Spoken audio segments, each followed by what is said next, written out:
Good morning friends, उत्कर्ष class में आपका स्वागत है। आज हम लोग बिहार दरोगा के टेस्ट 30 का एनालिसिस करेंगे। इससे पहले जो भी स्टूडेंट चैनल को सब्सक्राइब नहीं किए हैं वो सब्सक्राइब कर लेंगे, बेल आइकन को दबा लेंगे ताकि नोटिफिकेशन आपको जल्द से जल्द तक पहुंच सके। तो चलिए स्टार्ट करते हैं। आज का पहला क्वेश्चन है, 18वीं लोकसभा चुनाव की घोषणा कब और किसके द्वारा की गई। 18वीं लोकसभा हाल ही में चुनाव किए गए हैं जिसकी घोषणा 16 मार्च को की गई है और चुनाव की घोषणा चुनाव आयोग के द्वारा की जाती है। अगर चुनाव आयोग की बात करें तो चुनाव आयोग की स्थापना 25 जनवरी 1950 को की जाती है और प्रथम चुनाव आयुक्त की बात करें तो प्रथम चुनाव आयुक्त सुकुमार सेन को बनाया गया था। वहीं प्रेजेंट चुनाव आयुक्त की बात करें तो प्रेजेंट चुनाव आयुक्त ज्ञानेश कुमार को बनाया गया है और क्रम की बात पूछे तो ये 26वें क्रम के चुनाव आयुक्त हो जाएंगे। आगे बढ़ते हैं नेक्स्ट क्वेश्चन की ओर।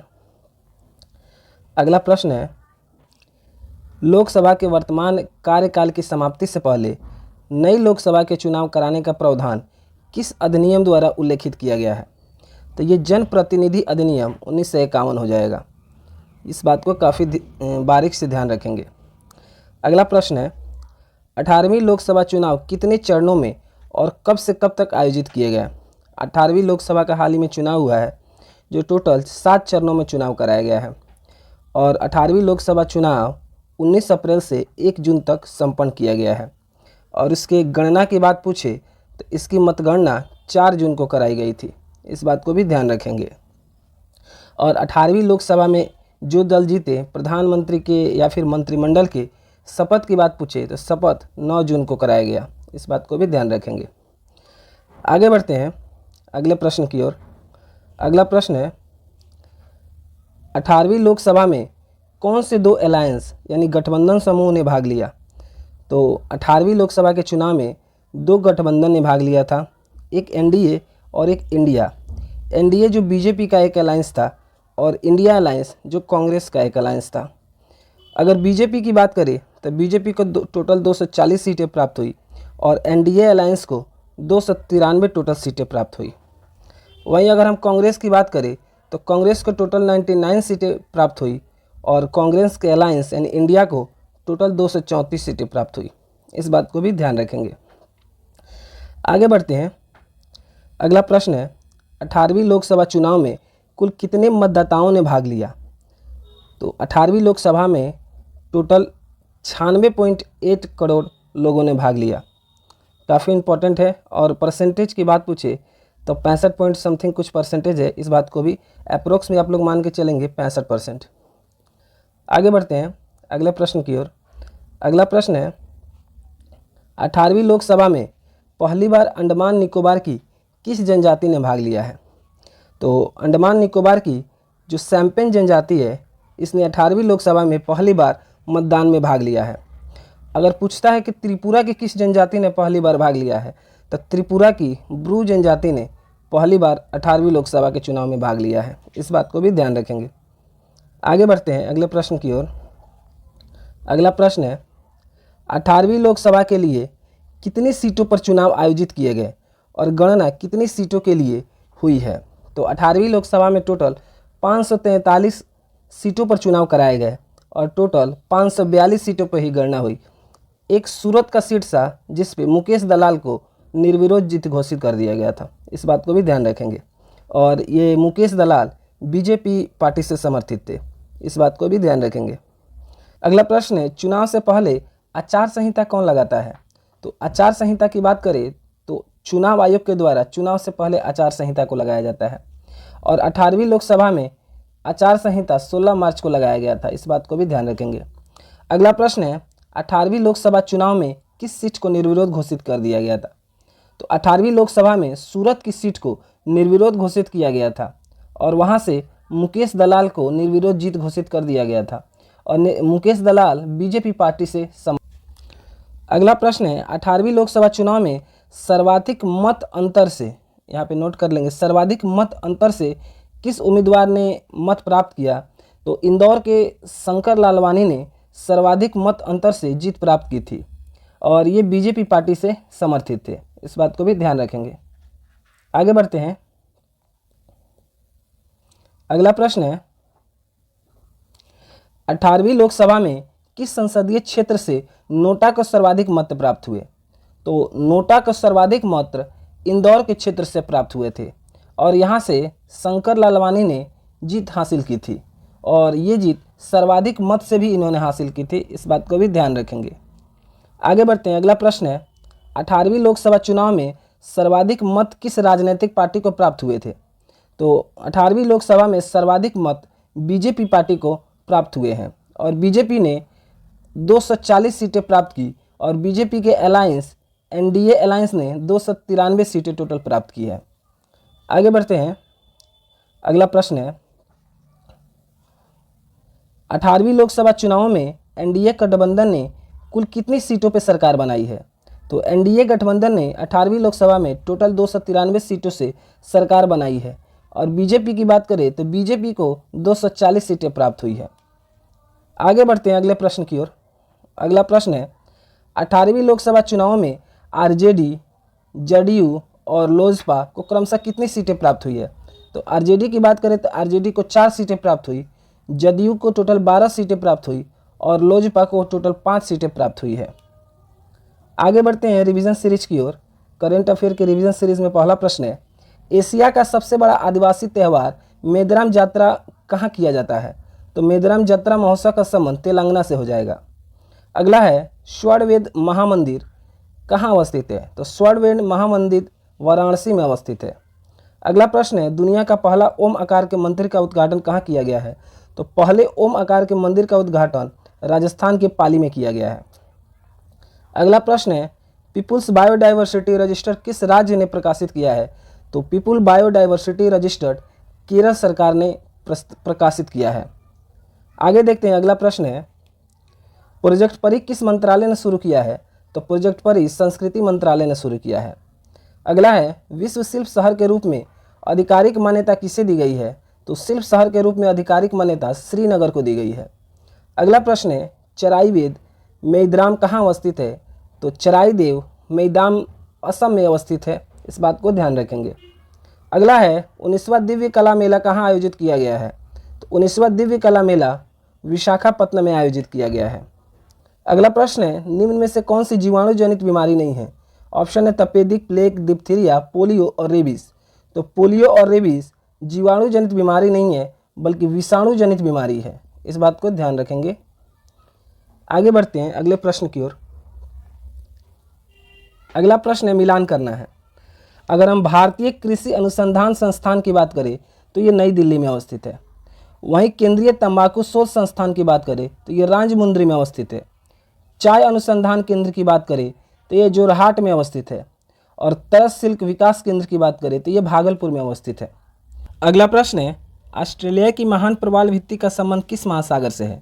तो ऑस्ट्रेलिया की महान प्रवाल भित्ति का संबंध प्रशांत महासागर से हो जाएगा और ऑस्ट्रेलिया की इस महान प्रवाल भित्ति को हम लोग ग्रेट बैरियर रीफ भी कहते हैं, इस बात को ध्यान रखेंगे। और ऑस्ट्रेलिया के ये पूर्वी छोर पे अवस्थित है, इस बात को भी ध्यान रखेंगे। आगे बढ़ते हैं अगले प्रश्न की ओर। अगला प्रश्न है राज्य मंत्रिपरिषद और राज्यपाल के बीच कड़ी किसे कहा जाता है? तो राज्य मंत्रिपरिषद और राज्यपाल के बीच कड़ी का कार्य मुख्यमंत्री करता है और मुख्यमंत्री सामूहिक रूप से विधानसभा का प्रति उत्तरदायी होता है और व्यक्तिगत रूप से राज्यपाल के प्रति उत्तरदायी होता है। आगे बढ़ते हैं अगले प्रश्न की ओर। अगला प्रश्न है किस एंटी टैंक गाइडेड मिसाइल को दागो और भूल जाओ की पत्ती पर संचालित किया जाता है?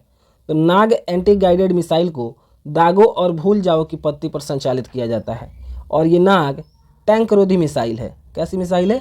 टैंक रोधी मिसाइल है। आगे बढ़ते हैं अगले प्रश्न की ओर। अगला प्रश्न है नाथुला दर्रे को किस युद्ध के बाद बंद कर दिया गया? तो नाथुला दर्रे को भारत चीन युद्ध के बाद बंद कर दिया गया और भारत चीन का युद्ध 1962 में हुआ था और इसे फिर उसके बाद खोला कब गया है?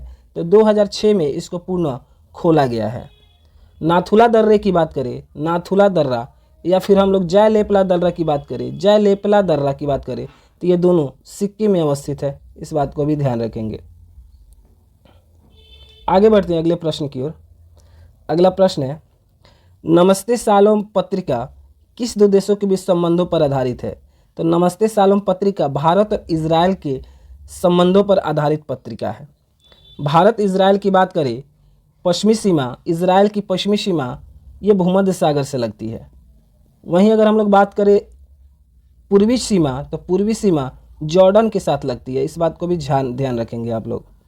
देश की मान्यता यानी इजराइल को देश की मान्यता सबसे पहले किसने दिया था? तो इजराइल को देश की मान्यता सबसे पहले मिस्र ने दिया था। इस बात को भी ध्यान रखेंगे। आगे बढ़ते हैं अगले प्रश्न की ओर। अगला प्रश्न है, कुशासन के आधार पर अवध को ब्रिटिश साम्राज्य में कब और किसके द्वारा मिलाया गया था?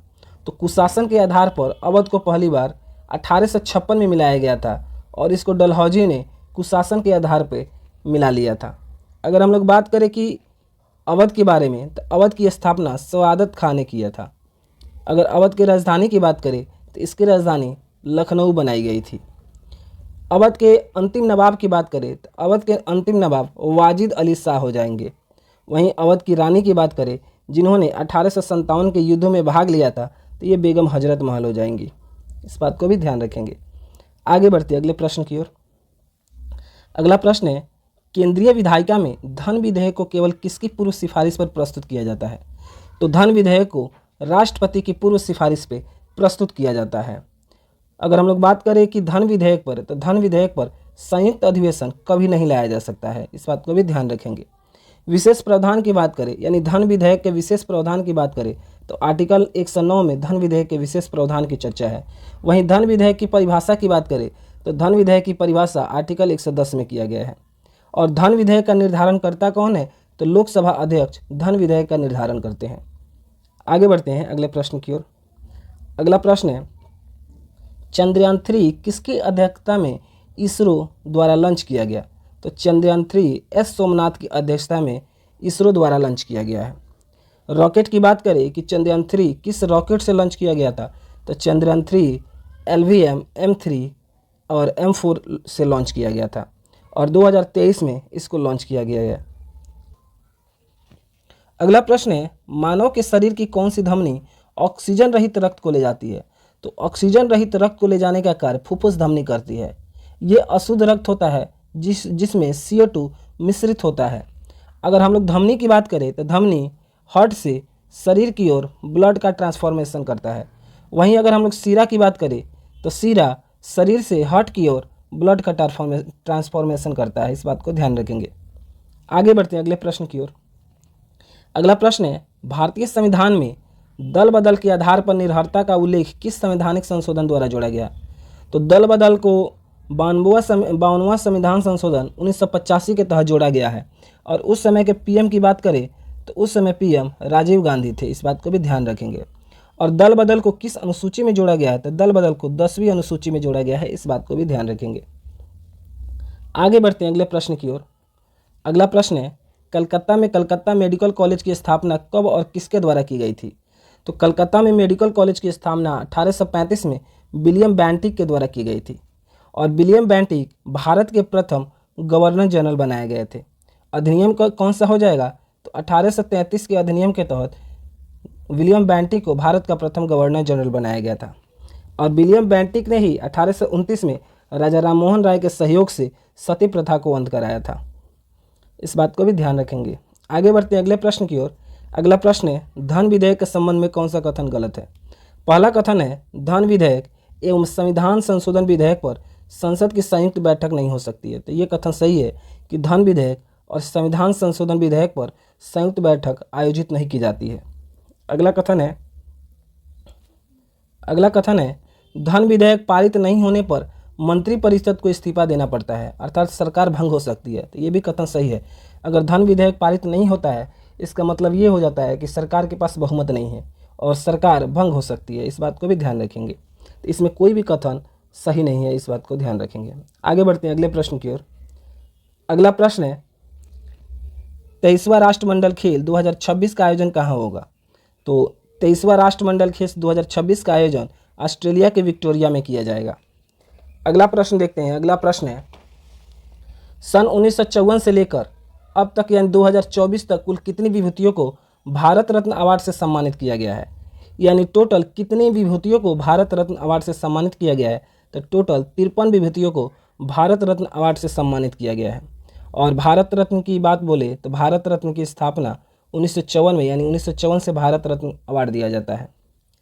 आगे बढ़ते हैं अगले प्रश्न की ओर। अगला प्रश्न है, अफ्रीका के गिनी तट पर चलने वाली गर्म और शुष्क हवाओं को क्या कहते हैं? तो अफ्रीका के तट पर ये चलने वाली हवाएं हैं और ये गर्म और शुष्क हवाएं हैं, इनको हरमंटन कहा जाता है। और ये सहारा क्षेत्र में भी हरमंटन हवाएं चलती है। आगे बढ़ते हैं अगले प्रश्न की ओर।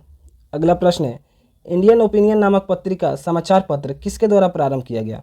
तो इंडियन ओपिनियन नामक समाचार पत्र महात्मा गांधी के द्वारा प्रारंभ किया गया था। अगला प्रश्न देखते हैं, भारतीय संविधान के अनुसार मानव का दुर्व्यवहार, दुर्व्यापार और बालात श्रम निषेध है, यह कौन से अनुच्छेद में वर्णित है? तो बालात श्रम की बात करें यानी दुर्व्यापार की बात करें तो यह अनुच्छेद 23 में वर्णन किया गया है। आगे बढ़ते हैं अगले प्रश्न की ओर। अगला प्रश्न है, CDS chief of defence staff की स्थापना कब और किसकी जयंती के अवसर पर की गई? तो चीफ ऑफ डिफेंस की स्थापना की बात बोले तो 25 दिसंबर 2019 को चीफ ऑफ डिफेंस की स्टाफ की स्थापना की जाती है और 25 दिसंबर को अटल बिहारी का जन्मदिन मनाया जाता है और इनके जन्मदिन को सुशासन दिवस के रूप में मनाया जाता है। इस बात को भी ध्यान रखेंगे, ये परीक्षाओं में पूछा गया सवाल है। आगे बढ़ते हैं अगले प्रश्न की ओर। अगला प्रश्न है, आहार नाल की ल्यूमेन की सबसे भीतरी परत क्या कहलाती है? तो आहार नाल की ल्यूमेन की सबसे भीतरी परत म्यूकस कहलाती है। आगे बढ़ते हैं अगले प्रश्न की ओर। अगला प्रश्न है, जाग्रोस पर्वत श्रेणी किस युग के चट्टान समूह में शामिल है? तो जाग्रोस पर्वत श्रेणी कार्बोनिफेरस युग के चट्टान समूह में शामिल है। आगे बढ़ते हैं अगले प्रश्न की ओर। अगला प्रश्न है, किसकी सिफारिश पर अंग्रेजी को शिक्षा का माध्यम बनाया गया? तो लॉर्ड मैकाले की सिफारिश पर अंग्रेजी शिक्षा को शिक्षा का माध्यम बनाया गया। अगला प्रश्न है, भारत नाट्य नृत्य शैली किस पर आधारित है? तो भारत नाट्य नृत्य शैली एक शास्त्रीय नृत्य है और ये भारत मुनि के नाट्य शास्त्र पर आधारित है। अगर हम मृणालिनी साराभाई की बात करें तो मृणालिनी साराभाई का संबंध ओडिसी और भारतनाट्यम से हो जाएगा। इस बात को ध्यान रखेंगे। आगे बढ़ते हैं अगले प्रश्न की ओर। अगला प्रश्न है, जायकवाड़ी परियोजना कहाँ और किस नदी पर अवस्थित है? तो जायकवाड़ी परियोजना महाराष्ट्र में अवस्थित है और ये गोदावरी नदी पर अवस्थित है। इस बात को भी ध्यान रखेंगे। आगे बढ़ते हैं अगले प्रश्न की ओर। अगला प्रश्न है, मिलान करना है। अगर हम लोग जारवा की बात करें तो जारवा जनजाति का संबंध अंडमान निकोबार से हो जाएगा। अगर कुकी की बात करें, कुकी जनजाति का संबंध मणिपुर से हो जाएगा। वहीं अगर हम लोग थारू जनजाति की बात करें, थारू जनजाति का संबंध उत्तर प्रदेश से हो जाएगा और गोंड जनजाति का संबंध मध्य प्रदेश से हो जाएगा। तो ये मिलान आप कर लेंगे। आगे बढ़ते हैं अगले प्रश्न की ओर। अगला प्रश्न है, द्रविड़ियन प्रजाति मुख्यतः भारत के किस भाग में संकेंद्रित है? तो द्रविड़ियन प्रजाति मुख्यतः भारत के दक्षिणी भारत में अवस्थित है। अगला है, भारत की 3 बड़ी जनजातियां कौन सी है? लिखिए। तो भारत की सबसे बड़ी जनजाति भील है, उससे छोटी गोंड और उससे छोटी संथाल जनजाति है। तो ये क्रम वाइज हो जाते हैं और पूछता है कि भारत में सबसे बड़ी जनजाति यानी सबसे ज़्यादा जनसंख्या किस जनजाति की है? तो ये भील जनजाति हो जाएगा। आगे बढ़ते हैं। अगला प्रश्न है, किस जनजाति के लोग स्वयं को विष्णु के मीना अवतार से जोड़ते हैं? तो मीना जनजाति के लोग ही स्वयं को विष्णु के मीना अवतार से खुद को जोड़ते हैं। आगे बढ़ते हैं अगले प्रश्न की ओर। अगला प्रश्न है, भारत आने वाली सबसे पहली और सबसे अंतिम में आने वाली प्रजाति कौन सी है? तो भारत आने वाली सबसे पहली की बात करें तो निग्रो जनजाति हो जाएगी और सबसे अंतिम जनजाति की बात करें तो ये नार्डिक जनजाति हो जाएगी। आगे बढ़ते हैं अगले प्रश्न की ओर। अगला प्रश्न है, भारत की किस जनजाति में बहुपति विवाह का प्रचलन देखने को मिलता है? तो ये टोंडा जनजाति में बहुपति विवाह का प्रचलन या फिर जौनसारी जनजाति है, इन दोनों जनजातियों में बहुपति विवाह यानी एक से अधिक पति रखने का प्रचलन देखने को मिलता है। यहाँ पे आप लोग करेक्ट कर लेंगे, यहाँ भारत नहीं होगा। दुनिया की सबसे बड़ी जनजाति कौन सी है तथा यह मुख्यतः कहाँ निवास करती है? तो पूरी दुनिया की सबसे बड़ी जनजाति मंगोलाइड जनजाति है और ये चीनी क्षेत्रों में अवस्थित है। इस बात को भी ध्यान रखेंगे। आगे बढ़ते हैं। अगला प्रश्न है, कौन सी जनजाति भारत के बंगाल की खाड़ी के द्वीपों में रहती है? तो जारवा जनजाति भारत के बंगाल की खाड़ी के द्वीपों में रहती है। इस बात को भी ध्यान रखेंगे, यानी इसका आंसर जारवा जनजाति हो जाएगा। आगे बढ़ते हैं अगले प्रश्न की ओर। अगला प्रश्न है, भारत के किन राज्यों केंद्र शासित प्रदेशों में जनजातीय समूह की पहचान नहीं की गई है? तो अगर हम चंडीगढ़ का क्षेत्र लें, या फिर हरियाणा का, या पंजाब, या दिल्ली, या फिर पौंडीचेरी का क्षेत्र लें, तो इन राज्यों या फिर केंद्र शासित प्रदेशों में जनजातीय समुदाय की पहचान नहीं की गई है। आगे बढ़ते हैं अगले प्रश्न की ओर। अगला प्रश्न है, सरहुल त्यौहार कौन सी जनजाति के लोग मनाते हैं? तो सरहुल त्यौहार उरांव जनजाति के लोग मनाते हैं। अगला प्रश्न है, सर्वप्रथम जनजातियों के लिए आदिवासी शब्द का प्रयोग किसने किया था? तो ठक्कर बापा के द्वारा सर्वप्रथम जनजातीय समूह के लिए आदिवासी शब्द का प्रयोग किया गया था। अगला प्रश्न की ओर बढ़ते हैं। अगला प्रश्न है, राज्य विधानसभा में धन विधेयक किसकी अनुशंसा से प्रस्तुत किया जाता है? तो अगर विधानसभा की बात करें तो विधानसभा में धन विधेयक राज्यपाल की अनुशंसा पर प्रस्तुत होता है। और अगर हम लोग केंद्र में बोलें तो केंद्र में यानी लोकसभा में यह राष्ट्रपति की अनुशंसा पर धन विधेयक प्रस्तुत होता है। अगला प्रश्न है, राज्यपाल द्वारा अध्यादेश जारी करने के संबंधित शक्ति का वर्णन किस अनुच्छेद में किया गया है? तो राज्यपाल के द्वारा अध्यादेश जारी किया जाता है, यह अनुच्छेद 213 में वर्णित किया गया है। वहीं अगर राष्ट्रपति की बात करें तो राष्ट्रपति अनुच्छेद 123 के तहत अध्यादेश को जारी कर सकते हैं। वहीं अगर अध्यादेश की अवधि की बात पूछे तो अध्यादेश की अवधि 6 माह तक रहती है। अगर सदन स्टार्ट हो गया तो सदन स्टार्ट हो गया, उसके बाद अध्यादेश की अवधि 6 सप्ताह तक रहती है। इस बात को भी ध्यान रखेंगे। अगर आपसे पूछता है कि मैक्सिमम अध्यादेश की अवधि कितने दिन रहती है, तो मैक्सिमम अध्यादेश की अवधि 6 माह और 6 सप्ताह तक रहती है। इस बात को भी ध्यान रखेंगे। आगे बढ़ते हैं अगले प्रश्न की ओर। अगला प्रश्न है, किस संविधान संशोधन अधिनियम में एक ही व्यक्ति को 2 या 2 से अधिक राज्यों का राज्यपाल बनाने का संबंधित प्रावधान किया गया है? तो यह 7वां संविधान संशोधन 1956 के तहत है कि यह प्रावधान किया गया कि किसी एक व्यक्ति को 2 या 2 से अधिक राज्यों का राज्यपाल बनाया जा सकता है। और 7वें संविधान संशोधन में बहुत सारे संशोधन किए गए थे, जिसमें राज्यसभा में सीटों के परिवर्तन को लेकर भी संशोधन किया गया था। और इसके तहत अनुसूची 4 में भी संशोधन किया गया, क्योंकि अनुसूची 4 में राज्यसभा की सीटों से संबंधित उल्लेख है।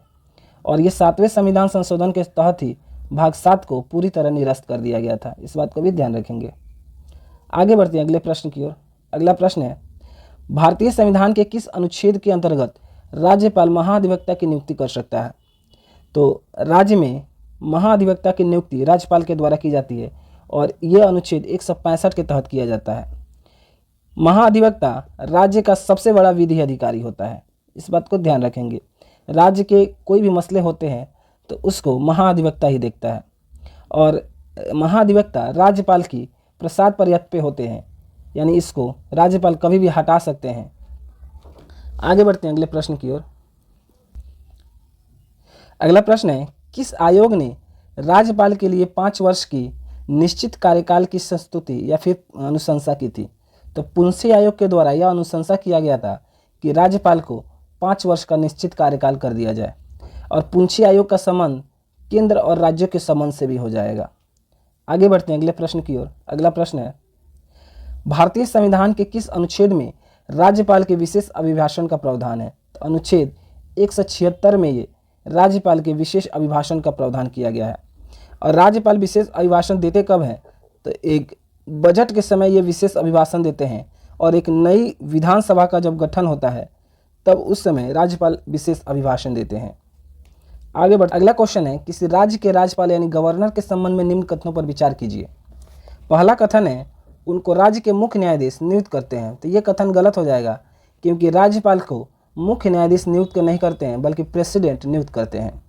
दूसरा कथन है, वे राष्ट्रपति की इच्छा अनुसार पद पर रहते हैं। तो ये कथन सही हो जाएगा, क्योंकि राज्यपाल राष्ट्रपति की इच्छा अनुसार पद पर रहते हैं। तीसरा कथन है, उनमें राज्य की कार्यकारी शक्तियाँ निहित होती है। तो ये भी कथन सही हो जाएगा। चौथा कथन है, सामान्यतः वे 5 वर्ष के लिए पद पर रहते हैं। ये भी कथन सही हो जाएगा, क्योंकि राज्यपाल का कार्यकाल 5 वर्ष का होता है, लेकिन राष्ट्रपति के द्वारा इन्हें कभी भी स्थानांतरित एक राज्य से दूसरे राज्य में किया जा सकता है।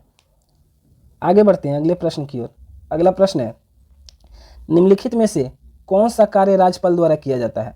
पहला कथन है, विधानसभा का सत्रावसान करना। तो ये कथन सही हो जाता है, क्योंकि विधानसभा का सत्रावसान राज्यपाल के द्वारा किया जाता है।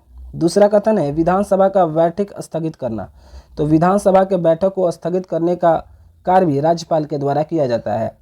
तीसरा कथन है, विधानसभा की बैठक स्थगित करना, तो ये गलत हो जाएगा क्योंकि विधानसभा की बैठक को स्थगित करने का कार्य विधानसभा अध्यक्ष के द्वारा किया जाता है।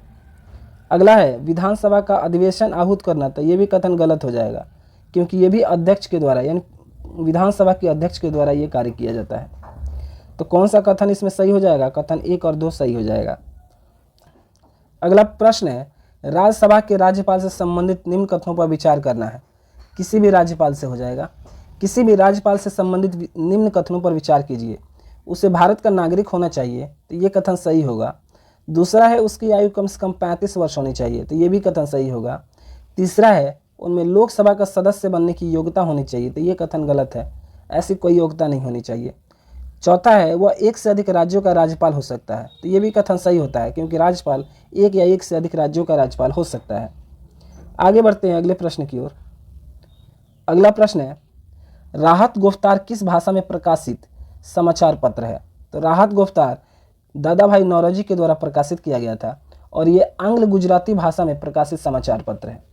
अगला प्रश्न है किस आंदोलन के कारण भारतीय राष्ट्रीय कांग्रेस का विभाजन हुआ, जिसके परिणाम स्वरूप नरम दल और गरम दल का उदय भी हुआ? तो ये स्वदेशी आंदोलन जो था इसके कारण भारतीय राष्ट्रीय कांग्रेस का विभाजन हुआ था, जिसके परिणाम स्वरूप नरम दल और गरम दल का उदय हुआ था। आगे बढ़ते अगले प्रश्न की ओर। अगला प्रश्न है कार्यकारिणी के गठन के प्रश्न पर गांधी जी से विवाद हो जाने के कारण सुभाष चंद्र बोस ने त्यागपत्र दे दिया। तत्पश्चात अध्यक्ष किसे बनाया गया? उसके बाद अध्यक्ष डॉक्टर राजेंद्र प्रसाद को बनाया गया था। 1939 के त्रिपुरी अधिवेशन के अध्यक्ष बनते कौन है? सुभाष चंद्र बोस बनते हैं। लेकिन गांधी जी के हट के कारण विवाद हो गया, जिस कारण सुभाष चंद्र बोस इस पद से अध्यक्ष से इस्तीफा दे दिए और उसके बाद डॉक्टर राजेंद्र प्रसाद को अध्यक्ष बनाया जाता है। आगे बढ़ते हैं अगले प्रश्न की ओर। अगला प्रश्न है निम्नलिखित आंदोलनों पर विचार करना है। उपयुक्त तिथि के अनुसार आरोही क्रम में सजाना है। तो अगला मोपला विद्रोह, या भोपला नहीं, मोपला विद्रोह की बात करें, मोपला विद्रोह 1921 में हुआ था। चंपारण सत्याग्रह 1917 में हुआ था। वारदोली सत्याग्रह की बात करें तो 1928 में हुआ था और नमक सत्याग्रह की बात करें तो सविनय अवज्ञा आंदोलन यानी 1930 में हो जाएगा। तो यानी 3, 1 और 2 और 4 इसका क्रम हो जाएगा। आगे बढ़ते हैं अगले प्रश्न की ओर। अगला प्रश्न है राजा राममोहन राय ने मुगल बादशाह अकबर द्वितीय के दूत के रूप में इंग्लैंड की यात्रा कब की? तो 1830 में राजा राममोहन राय ने अकबर द्वितीय के पेंशन को बढ़ाने के लिए इंग्लैंड की यात्रा की थी। अकबर द्वितीय ने राजा राममोहन राय को इंग्लैंड भेजा था ताकि उनके पेंशन को बढ़ाया जाए। और राजा राममोहन राय को राजा की उपाधि किसने दी थी? तो अकबर द्वितीय के द्वारा राजा की उपाधि राजा राममोहन राय को दी गई थी। अगले प्रश्न की ओर। अगला प्रश्न है सरोजिनी नायडू को नाइटिंगेल ऑफ इंडिया कहकर किसने संबोधित किया था? तो महात्मा गांधी के द्वारा सरोजिनी नायडू को नाइटिंगेल ऑफ इंडिया कहकर संबोधित किया गया था। सरोजिनी नायडू की बात करें तो 1925 में भारत की प्रथम बनने वाली भारतीय महिला थी, जो 1925 के कानपुर अधिवेशन की अध्यक्षता सरोजिनी नायडू के द्वारा किया गया था। अगला प्रश्न है समाजवाद को भारत की समस्याओं को हल करने की कुंजी किसने बताया है? तो नेहरू के द्वारा समाजवाद को भारत की समस्याओं को हल करने की कुंजी कहा गया है। अगला प्रश्न है हिंदुस्तान सोशलिस्ट रिपब्लिकन एसोसिएशन की स्थापना कब और कहाँ की गई है? तो हिंदुस्तान सोशलिस्ट रिपब्लिकन एसोसिएशन यानी HSRA की स्थापना की बात बोल रहा है, तो ये 1929 में दिल्ली के फिरोज शाह कोटला स्टेडियम में की गई थी। आगे बढ़ते हैं अगले प्रश्न की ओर। अगला प्रश्न है बॉम्बे, मद्रास, कलकत्ता में उच्च न्यायालयों की स्थापना कब हुई है? तो 1862 में बॉम्बे, मद्रास और कलकत्ता में उच्च न्यायालय की स्थापना की गई है। और ये कब किसके द्वारा की गई है? तो 1861 के अधिनियम के द्वारा 1862 में इन तीनों जगहों पर उच्च न्यायालय की स्थापना की जाती है। आगे बढ़ते हैं अगले प्रश्न की ओर। अगला प्रश्न है किसने भारत सरकार अधिनियम 1935 को गुलामी का अधिकार पत्र कहा था? तो नेहरू के द्वारा भारत शासन अधिनियम 1935 को गुलामी का अधिकार पत्र कहा गया है। अगला प्रश्न है भारत के किस मार्शल आर्ट को ऋषि परशुराम पेश किया गया था? तो ये कलारीपट्टुम को मार्शल आर्ट को ऋषि परशुराम के द्वारा पेश किया गया था। अगला प्रश्न है थांगटा मार्शल आर्ट यानी युद्ध कला का संबंध किस राज्य से हो जाएगा? तो थांगटा मार्शल आर्ट का संबंध मणिपुर से हो जाएगा। अगला प्रश्न देखते हैं। अगला प्रश्न है आधुनिक बुद्ध कला कुंफू का जनक किस मार्शल आर्ट को कहा जाता है? तो आधुनिक बुद्ध कला यानी कुंफू आर्ट का जनक कलारीपट्टू को कहा जाता है। अगला प्रश्न है, लाठी और गटका का संबंध किस राज्य से है? तो लाठी और गटका का संबंध पंजाब राज्य से हो जाएगा। अगला प्रश्न है, सिलाम्बम किस राज्य का प्रसिद्ध भारतीय मार्शल आर्ट है? तो सिलाम्बम ये तेलंगाना का प्रसिद्ध भारतीय मार्शल आर्ट है। अगर आपको वीडियो अच्छी लगी तो लाइक, सब्सक्राइब, शेयर करेंगे और आप प्रश्न में ये जवाब देंगे कि G7 की स्थापना किसके द्वारा की जाती है। इसका आंसर आप कमेंट में देंगे। तो मिलते हैं नेक्स्ट वीडियो में। Thank you.